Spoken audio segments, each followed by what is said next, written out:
Liouville's theorem, it says, if f is an entire function and is bounded, then f is constant.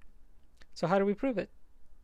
First, recall that if f is entire, it is holomorphic in all of C.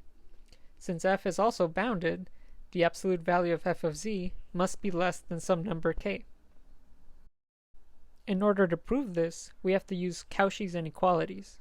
Recall that Cauchy's inequalities means that if f is holomorphic in an open set containing a disk D centered at z0 with radius r, then the absolute value of f to the nth derivative centered at z0 is less than or equal to n factorial times the sup of f on the boundary of the disk all over the radius to the nth power.